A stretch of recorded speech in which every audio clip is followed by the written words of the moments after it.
Hello students, good morning. How are you? I hope all students are fine. So let's we start our topic recruitment. You know there are the three elements of staffing: recruitment, selection and training. Training मतलब training and development. So हमारा topic चला हुआ था recruitment element. ठीक है, कहते हैं recruitment का meaning there are the two source of recruitment, internal and external. Internal हम ऑलरेडी डिस्कस कर चुके हैं. So today we will discuss external source of recruitment. मैंने एक्सटर्नल की भी मेरिट्स और डिमेरिट्स आप लोगों को लाइटली डिस्कस की थी, लेकिन आज इस वीडियो में मैं उनको दोबारा से एक बार डिस्कस कर देती हूँ. कहता what do mean by the external source of recruitment. कहता है external source of recruitment means when we hire the employees from outside the organisation is called external source of recruitment. यानी जब भी हम एम्प्लॉय अपने बिजनेस के बाहर से हायर करते हैं तो बेटा उसको एक्सटर्नल सोर्स ऑफ रिक्रूटमेंट कहा जाता है. कहता है एक्सटर्नल सोर्स ऑफ रिक्रूटमेंट से हमें क्या क्या बेनिफिट्स मिलते हैं. वैसे तो इंटरनल की मेरिट्स, एक्सटर्नल की डीमेरिट्स. ठीक है, इंटरनल की डीमेरिट्स, एक्सटर्नल की मेरिट्स, लेकिन फिर भी मैं एक बार थोड़ा सा डिस्कस कर देती हूँ और मैंने जैसे बताया आप वैसा भी उसको फॉलो कर सकते हो. Fresh talent. कहते when we open the employ from outside the organisation then we got the fresh talent या यूथ एम्प्लॉयज हम क्या कर लेते हैं, हायर कर लेते हैं. हम ऐसे एम्प्लॉय हायर कर लेते हैं जिनके पास लेटेस्ट टेक्निक की नॉलेज होती है. जो फ्रेश आइडिया रखने वाले एम्प्लॉयज होते हैं हम सच टाइप ऑफ एम्प्लॉयज क्या कर लेते हैं, हायर कर लेते हैं. इंटरनल से हम फ्रेश टैलेंट रखने वाले एम्प्लॉय हायर नहीं कर पाते हैं. उसके बाद सेकंड आता है वाइडर चॉइस. कहता है when we hire the employees from outside the organisation, ठीक है, then we have a wider choice to select the best one. क्योंकि अगर आप इंटरनल सोर्स से एम्प्लॉय हायर करते हो तो आपके पास लिमिटेड चॉइस होती है. 5 या 7 या 10 में से ही किसी एक को प्रमोशन करना होता है, डिमोशन करना होता है, ट्रांसफर करना होता है. लेकिन यहाँ पर तो एक जॉब के लिए 1000 एम्प्लॉय क्या करते हैं, अप्लाई करते हैं, 2000 अप्लाई करते हैं. 2000 में से बेस्ट वन को सेलेक्ट करना होता है. तो कहीं ना कहीं यहाँ पर आपके पास वाइडर चॉइस होती है बेस्ट वन को सेलेक्ट करने के. थर्ड आता है क्वालिफाइड पर्सोनल. पर्सोनल का मतलब कि क्वालिफाइड एक्सटर्नल सोर्स से अनक्वालिफाइड, इंटेलिजेंट और कैलिबर रखने वाला एम्प्लॉय क्या कर लेते हैं, हायर कर लेते हैं. क्योंकि हर डेजिग्नेशन की क्वालिफिकेशन फिक्स होती है और उस क्वालिफिकेशन और एक्सपीरियंस के अकॉर्डिंग हम बेटर और क्वालिफाइड एम्प्लॉय क्या कर लेते हैं, हायर कर लेते हैं. इंटरनल से ये पॉसिबल नहीं है. इंटरनल से हम एम्प्लॉय हायर करते हैं उसके एक्सपीरियंस के हिसाब से, उसकी नॉलेज के हिसाब से. लेकिन एक्सटर्नल सोर्स में हम क्वालिफाइड, टैलेंटेड और स्किल और नॉलेजेबल एम्प्लॉय क्या कर लेते हैं, अपने ऑर्गेनाइजेशन के लिए ऑब्टेन कर लेते हैं. सो क्वालिफाइड एम्प्लॉय भी हमें क्या हो जाते हैं, रिसीव हो जाते हैं. लेटेस्ट टेक्नोलॉजिकल नॉलेज, यानी if we hire the employ from outside the organisation then that employee have knowledge regarding the latest technique. That employee have the knowledge how to operate the machines, ठीक है, how to perform the work for from sophisticated machines. यानी latest technology की उसको knowledge होती है, उसको पता होता है सफिस्टिकेटेड मशीनों को कैसे डील करा जाता है, कैसे उन मशीनों पर वर्क परफॉर्म किया जाता है. तो कहते हैं कहीं ना कहीं हम अगर एक्सटर्नल सोर्स से एम्प्लॉय हायर करते हैं तो लेटेस्ट टेक्नोलॉजी रखने वाले एम्प्लॉयज हमें रिसीव हो जाते हैं और उससे क्या होता है कि अच्छी प्रोडक्टिविटी आती है, वो रिसोर्सेज का भी प्रॉपर यूटिलाइजेशन करते हैं. ठीक है, क्योंकि अगर बिजनेस के अंदर से हम एम्प्लॉय हायर करेंगे तो बेटा उनको लेटेस्ट टेक्निक की नॉलेज नहीं होती, क्योंकि वो तो पुराने टाइम से यानी काफ़ी सालों से बिजनेस में काम कर रहे होते हैं. तो उसको उन्हीं टेक्निक की नॉलेज है जो हम अपने बिजनेस में यूज कर रहे हैं. लेटेस्ट टेक्नोलॉजी की नॉलेज उनको नहीं हो पाती है. उसके बाद कॉम्पिटिटिव स्पिरिट. कहते हैं if we hire the employ from outside the organisation, ठीक है, तो कहते हैं बिजनेस के एग्जिस्टिंग एम्प्लॉयज के अंदर भी एक कॉम्पिटिटिव की स्पिरिट, एक कॉम्पिटिटिव की फीलिंग्स उनके अंदर क्रिएट हो जाती है. क्योंकि बाहर से हायर किए जाने वाले एम्प्लॉय, हमने अच्छे क्वालिफाइड एम्प्लॉय हायर किए हैं, उनको अच्छा पे स्केल देते हैं. तो एग्जिस्टिंग वर्कफोर्स के अंदर भी कंपटीशन की फीलिंग आ जाती है कि हमें भी उतना ही पे स्केल लेना है और वही लेटेस्ट टेक्नोलॉजी हमें सीखनी है। तो एग्जिस्टिंग एम्प्लॉइज और बाहर से एम्प्लॉइज के बीच में हेल्दी कंपटीशन क्या हो जाता है, क्रिएट हो जाता है और उसका बेनिफिट कहीं ना कहीं बिजनेस को मिलता है। ठीक है, उनके अंदर भी कुछ नया स्किल सीखने का जो इच्छा वो डेवलप हो जाती है। तो कहते हैं कॉम्पिटिटिव स्पिरिट एम्प्लॉइज के अंदर क्रिएट हो जाती है। एग्जिस्टिंग एम्प्लॉइज की बात हो रही है, या थ्रू आउट कॉम्पिटिशन की बात नहीं हो रही, हेल्दी कॉम्पिटिशन दोनों के बीच में क्रिएट हो जाता है। So that benefit is also obtain by the organisation. तो ये थी these are the merits of external source of recruitment. Demerits कहता है when we hire the employ from outside the organisation, तो कहते हैं इसे एग्जिस्टिंग जो एम्प्लॉयज होते हैं उनका मोरल डाउन हो जाता है। उनका मोरल क्यों डाउन होता है? क्योंकि उनकी एक होप खत्म हो जाती है कि भाई अब तो हमारा तो प्रमोशन होगा नहीं कुछ भी, जब भी बिजनेस को जरूरत पड़ेगी बाहर से हायर कर लेगा। तो कहते हैं इसे एग्जिस्टिंग एम्प्लॉय जो है उनका मोरल डाउन हो जाता है। क्यों डाउन हो जाता है? क्योंकि उनका एक होप खत्म हो जाती है, वो डीमोटिवेट हो जाते हैं कि भाई एम्प्लॉय बिजनेस को जब भी जरूरत पड़ेगी बाहर से हायर करेगा, हमारा मोटिवेशन नहीं होगा। तो एग्जिस्टिंग वर्कफोर्स डीमोरलाइज हो जाती है। न्यू एम्प्लॉय में नॉट एडजस्ट,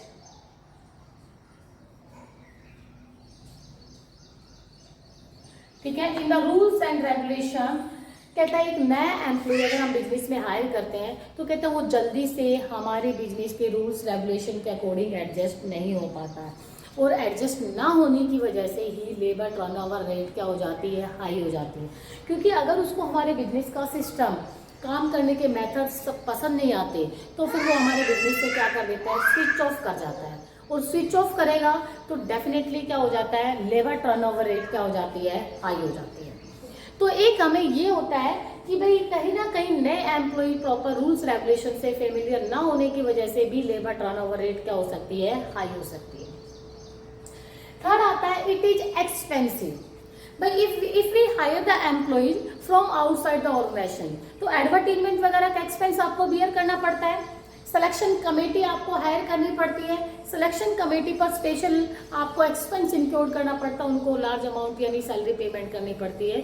तो when we hire the employees from outside the organisation then a lot of expense is also bear by our company.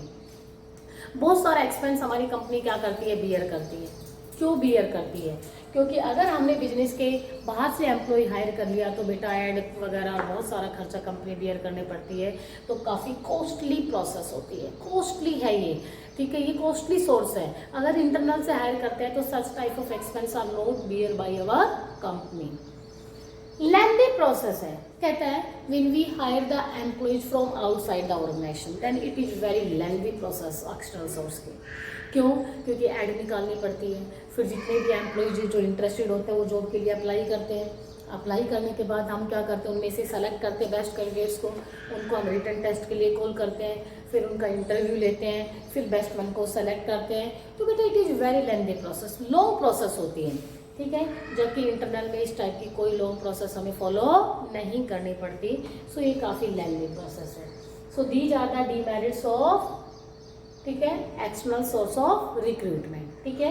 ये आप इंटरनल से भी रिवर्स कर सकते हो, ओके। अब हमारा जो आज का टॉपिक है वो तो ये है मेन, तो sources of recruitment. You know there are the two source of recruitment, internal as well as external. Internal की ये मेथड है, हम ऑलरेडी अपनी प्रीवियस वीडियो में इनको डिस्कस कर चुके हैं।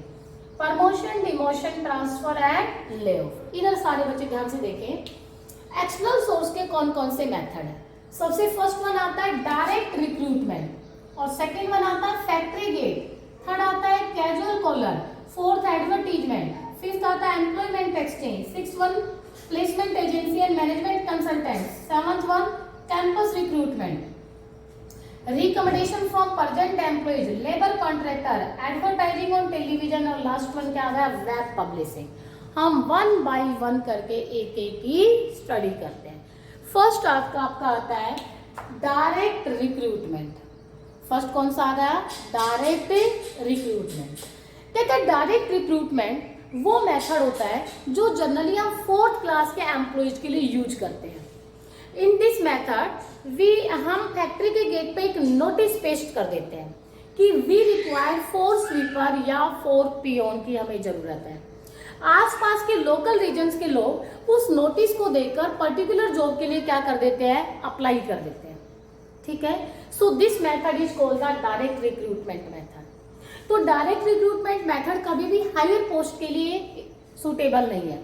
जो 4th क्लास के एम्प्लॉइज होते हैं उनके लिए सूटेबल है।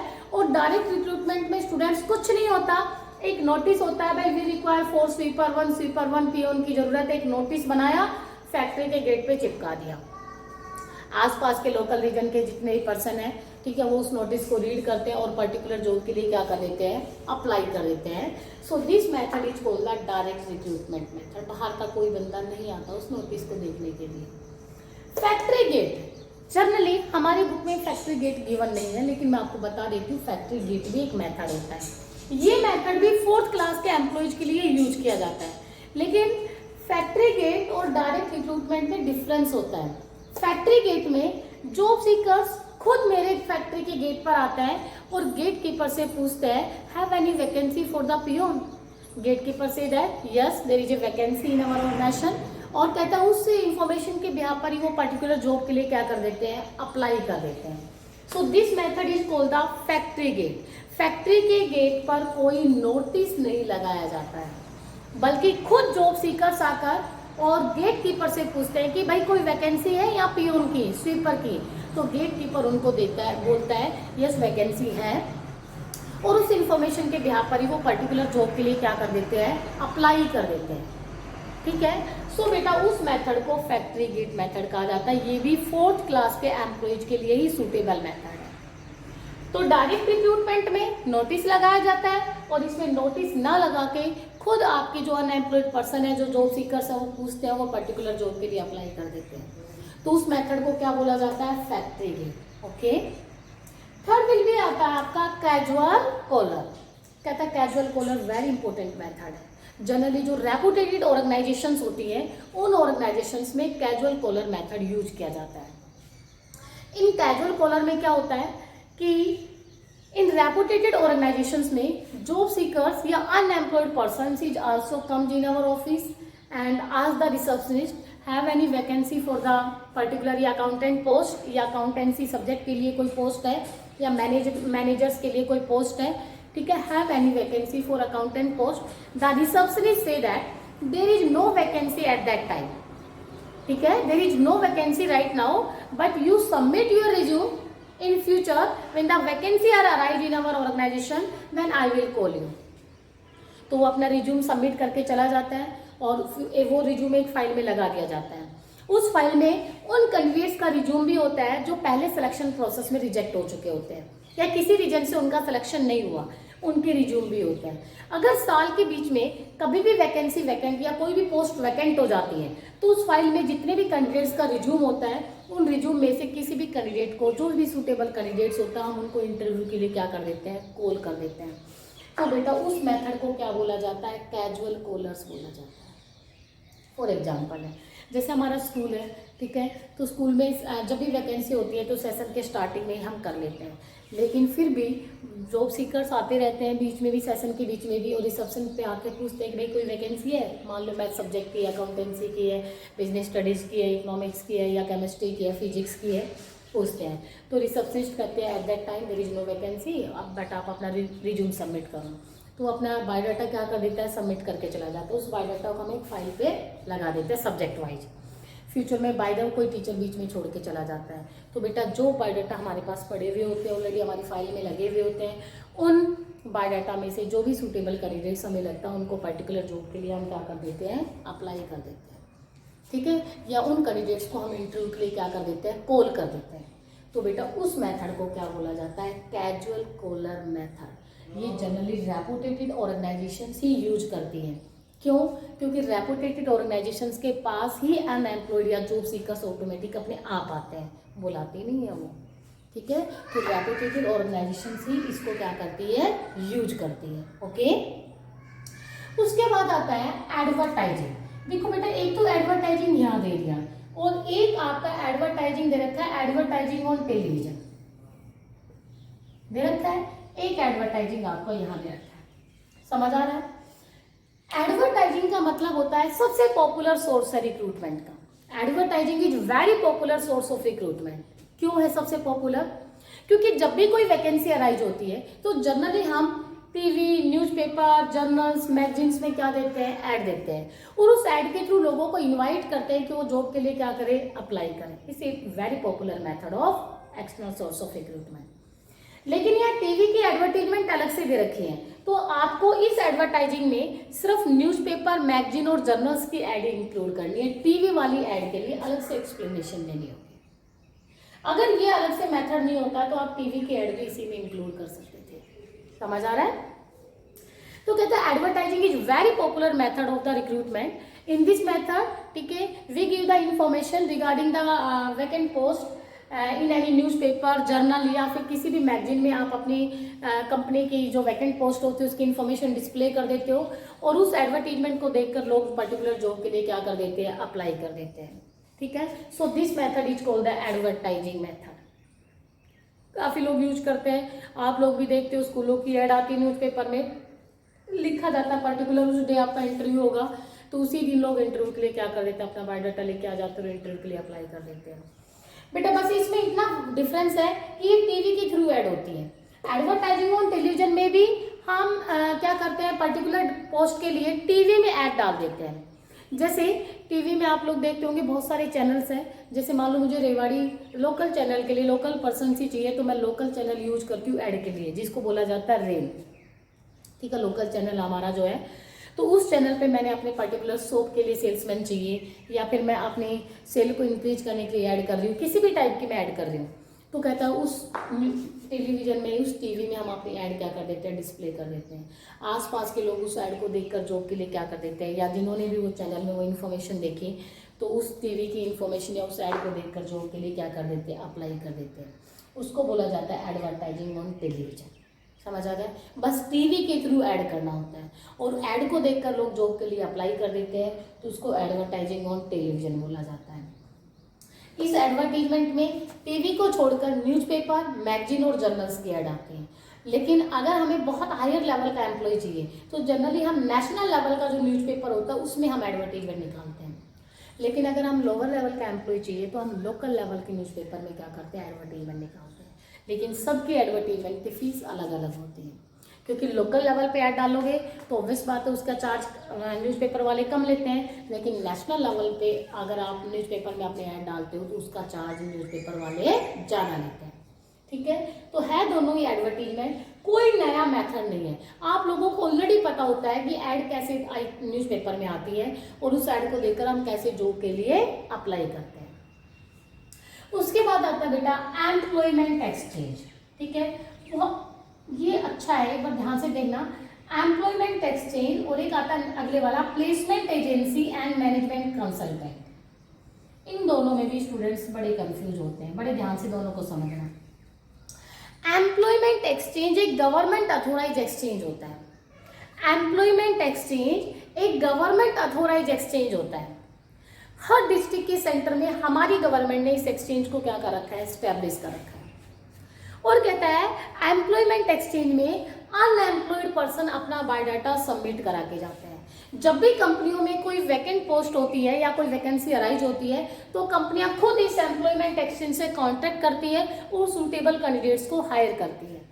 This method is called the employment exchange, but आज की तारीख में ये पॉपुलर मेथड नहीं है, क्योंकि employment exchange government authorise exchange है, सो बहुत फास्टली काम नहीं करता है, लोगों को अच्छे से जॉब अवेलेबल नहीं करवा रहा है, बहुत अच्छे से सेटिस्फेक्शन पब्लिक को अवेलेबल नहीं करा रहा है, तो पब्लिक का इससे इंटरेस्ट कम हो गया है।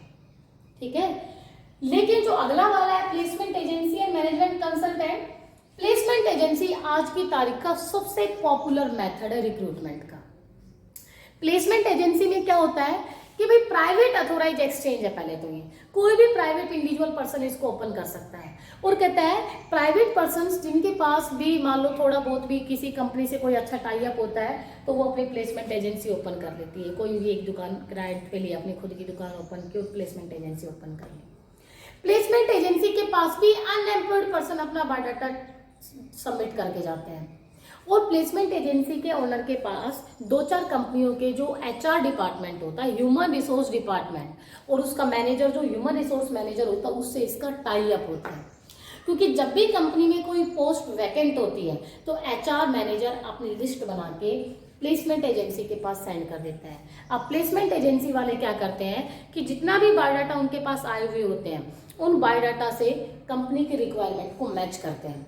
जो भी सूटेबल कैंडिडेट्स उनकी रिक्वायरमेंट के अकॉर्डिंग मैच हो जाता है उस कैंडिडेट के पास प्लेसमेंट एजेंसी वाले कॉल करते हैं और उसको इंटरव्यू के लिए कंपनी में सेंड कर देते हैं। अब वो कैंडिडेट इंटरव्यू फाइट करता है, रिटन टेस्ट फाइट करता है, अगर वो सेलेक्ट हो जाता है, समझ आ गया, तो प्लेसमेंट एजेंसी वाले कंपनी से फीस चार्ज करते हैं कि हमने आपको एक सूटेबल कैंडिडेट अवेलेबल कराया विदाउट एनी एक्सपेंस। अगर आप हम नहीं अवेलेबल कराते तो आप टीवी में या न्यूज़पेपर में ऐड देते, उसका एक्सपेंस आपको बियर करना पड़ता। तो कंपनी को सूटेबल कैंडिडेट अवेलेबल कराने के बदले में ये कंपनी से फीस चार्ज करते हैं, समझ आ रहा है, ठीक है। और सम टाइम तो बेटा ये कैंडिडेट से भी फीस चार्ज करते हैं, क्योंकि ये कैंडिडेट को बोलते हैं कि हमने आपको जॉब अवेलेबल कराई है, सो आप अपने फर्स्ट सैलरी का 50% हमें प्रोवाइड करोगे, ठीक है। तो बेटा प्लेसमेंट एजेंसी आज की तारीख का बहुत पॉपुलर मेथड है जॉब अवेलेबल कराने का या रिक्रूटमेंट का। प्राइवेट अथॉराइज एक्सचेंज ही होता है, कोई भी प्राइवेट पर्सन ओपन कर सकता है, कहीं भी ओपन करे। हमारे रेवाड़ी में भी बहुत सारी प्लेसमेंट एजेंसी है, धारूहेड़ा में लगाओ, भिवाड़ी में लगाओ, गुरुग्राम में लगाओ, आगे नोएडा में लगाओ, ठीक है, सब जगह प्लेसमेंट एजेंसी है, दुनिया भर की प्लेसमेंट एजेंसी है। आप लोगों को तब पता चलेगा जब आप लोग कोई प्रोफेशनल डिग्री कर लेते हो और उसके बाद जॉब नहीं मिलती, तो आप प्लेसमेंट एजेंसी के पास या आप किस कंपनी में जाओगे जॉब के लिए, किस कंपनी में आप इंटरव्यू दोगे, आप लोगों को तो इन्फॉर्मेशन होती ही नहीं है। तो आप प्लेसमेंट एजेंसी से टाई अप करोगे, प्लेसमेंट एजेंसी के पास अपना रिज्यूम छोड़ोगे, और प्लेसमेंट एजेंसी के पास तो कंपनियों की इन्फॉर्मेशन डायरेक्टली आती रहती है। कैसे आती रहती है? क्योंकि उन कंपनियों के HR से इसका टाई अप रहता है।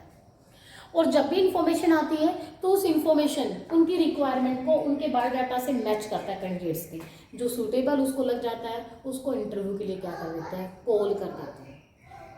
तो बेटा उस मेथड को प्लेसमेंट एजेंसी और मैनेजमेंट कंसल्टेंट का मतलब ये भी एक एजेंसी है प्राइवेट अथॉराइज एक्सचेंज, लेकिन ये सिर्फ मैनेजमेंट के मेंबर्स यानी मिडिल लेवल और टॉप लेवल के एम्प्लॉयज ही हायर करवाते हैं, लोअर के हायर नहीं करवाते।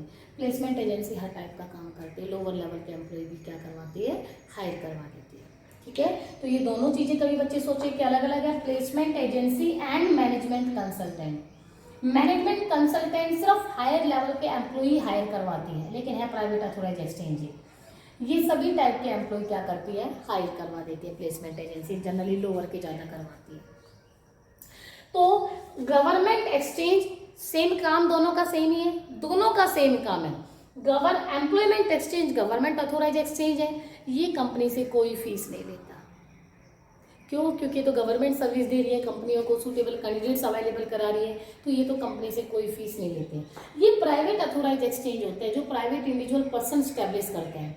ये भी कंपनियों को अच्छे कैंडिडेट्स अवेलेबल कराते हैं, लेकिन बेटा ये तो अपनी सर्विस के लिए क्या लेते हैं, चार्ज लेते हैं कंपनी के HR मैनेजर से कि हमने आपको एक सूटेबल कैंडिडेट अवेलेबल कराया है, ठीक है, हमने आपको एक सूटेबल कैंडिडेट अवेलेबल कराया, तो आप उसके बदले में हमें क्या दोगे, फीस दोगे। और HR जो मैनेजर होता है वो प्रॉपर ये फीस उनको अवेलेबल भी कराता है। So there is a employment exchange and placement agency और मैनेजमेंट कंसल्टेंट में यही मेन डिफरेंस है। ये गवर्नमेंट अथॉराइज एक्सचेंज है, ये प्राइवेट अथॉराइज एक्सचेंज है। ओके, दोनों को बड़े अच्छे से कर लेना क्योंकि दोनों ही इंपॉर्टेंट है। उसके बाद आता आपका कैंपस रिक्रूटमेंट। देखो नाम से भी पता चल रहा है, कैंपस रिक्रूटमेंट का मतलब होता है कॉलेज कैंपस से एम्प्लॉय हायर करना। यानी जब हम रेपुटेटेड कॉलेज से कोई भी प्रोफेशनल डिग्री करते हैं तो हमारे उस फाइनल ईयर में, जब हम फाइनल ईयर में होते हैं तो कंपनियां खुद कॉलेज में आकर हमारा रिटन टेस्ट और इंटरव्यू कंडक्ट करती हैं, और जो भी सूटेबल कैंडिडेट्स होते हैं उनको क्या करती है, जॉब ऑफर करके जाती है। तो उस मेथड को क्या बोला जाता है, कैंपस रिक्रूटमेंट, कि कॉलेज कैंपस में आकर खुद कंपनियां कैंडिडेट्स क्या कर रही है, हायर कर रही है। बेटा जनरली जो रेपुटेटेड कॉलेज होते हैं वहाँ कंपनियां कैंपस रिक्रूटमेंट करती हैं, नॉर्मल कॉलेज में कंपनियां कैंपस रिक्रूटमेंट नहीं करती है। इसलिए तो कहते हैं कि बच्चों का अच्छे कॉलेज में एडमिशन हो, अच्छे कॉलेज में एडमिशन हो, क्योंकि वहाँ कैंपस प्लेसमेंट होती है। कॉलेज कैंपस से ही कंपनियां खुद अच्छे स्टूडेंट्स को वहाँ पर जॉब ऑफर करके चली जाती है। इसलिए आप अच्छे कॉलेज में एडमिशन लेना चाहते हो, तब हम आप लोगों को कहते हैं कि 12th में अच्छी सी परसेंटेज लो, 12th में कुछ अच्छा सा हार्डवर्क करो ताकि आपकी अच्छे कॉलेज में एडमिशन हो जाए, क्योंकि अच्छा कॉलेज में एडमिशन होगी तो उसी कॉलेज में आपकी कैंपस प्लेसमेंट हो जाती है। समझ आ गया? तो इसी मेथड को कैंपस रिक्रूटमेंट कहा जाता है। और कहते हैं कैंपस रिक्रूटमेंट में कंपनियां कोई किसी टाइप का भी, या स्कूल वाले कोई ऐसा प्रलोभन, या कॉलेज वाले कोई भी ऐसा चार्ज कंपनी को नहीं देते हैं। अच्छे कॉलेज में कंपनियां खुद आती हैं, लेकिन अगर नॉर्मल कॉलेज है, प्राइवेट कॉलेज है, तो भाई उस कॉलेज का ऑनर भी एक दो कंपनियों से टाई अप कर लेता है और उनको अपने कॉलेज में बुलाकर अच्छे कैंडिडेट्स उनको अवेलेबल कराता है। लेकिन ये सब चीज़ें सीक्रेट है, आप लोगों को इन सब चीज़ों को तो लेक्चर में लिखने की ज़रूरत नहीं है। जितना बताया, अच्छे रेपुटेटेड कॉलेजों में कंपनियाँ खुद आकर, ठीक है, कॉलेज कैंपस से स्टूडेंट्स को हायर करके और उनको जॉब ऑफर करके जाती है, वो कैंपस रिक्रूटमेंट है। ओके, तो बेटा अब आपके बचे हैं recommendation from present employee, labour contractor और वेब पब्लिशिंग। ये तीन जो मेथड्स हैं ये हम अपनी कल की वीडियो में डिस्कस करेंगे। ठीक है, आज के लिए मैंने एक्सटर्नल सोर्स के यही मेथड आप लोगों को जो बताए ये आप लोगों को डिस्कस करने हैं। फिर मैं आपको एक इम्पोर्टेंट इन्फॉर्मेशन इशू कर देती हूँ इस वीडियो के थ्रू। 13 मई को आप लोगों का यूनिट टेस्ट है, 40 मार्क्स का यूनिट टेस्ट होगा, 40 मार्क्स का। ठीक है, objective as well as subjective दोनों का। सब्जेक्टिव आपका 100 का, सॉरी ऑब्जेक्टिव आपका 100 का होगा, 25 क्वेश्चन होंगे, लेकिन जो आपका सब्जेक्टिव होगा वो 40 मार्क्स का होगा। सो प्लीज़ अपने आप को अभी से तैयार करना स्टार्ट कर दें, क्योंकि मैं सिर्फ आपको फर्स्ट और सेकेंड चैप्टर का ही रिविजन कराऊंगी। ठीक है, third fourth business environment, planning और ऑर्गेनाइजिंग, ये तीनों की तीनों चैप्टर ऑलरेडी अभी डिस्कस हुए हैं। 2 का यूटी हो चुका है, 1 मैंने अभी रिसेंटली में ख़त्म किया है। सो सिर्फ फर्स्ट 2 चैप्टर्स के रिविजन कराऊंगी। बाकी बच्चे अपने आप को भी खुद भी तैयारी स्टार्ट कर दो, क्योंकि टेस्ट ज़्यादा दिन नहीं रहेगा आपके टेस्ट के। ठीक है, सो अगर किसी भी स्टूडेंट को पीछे के भी चैप्टर्स में कोई भी डाउट आता है तो प्लीज़ मेरे साथ ज़रूर वो डिस्कस करें। वैसे मैं फर्स्ट और सेकेंड चैप्टर का रिविजन कराने के लिए लाइव क्लास लूँगी। सो आप लोगों से रिक्वेस्ट है, सारे यानी हर स्टूडेंट लाइव क्लास को जरूर ज्वाइन करें। किसी बच्चे को रियल में अगर कोई प्रॉब्लम है तो वो पर्सनली मेरे पास मैसेज सेंड करें ताकि मैं उस चीज़ को समझ सकूं। अदरवाइज हर स्टूडेंट का लाइव क्लास में जो मैं लूँगी रिविजन के लिए 4 या 5 दिन मैंडेटरी है उस क्लास को ज्वाइन करना। ठीक है, thank you students, have a nice day.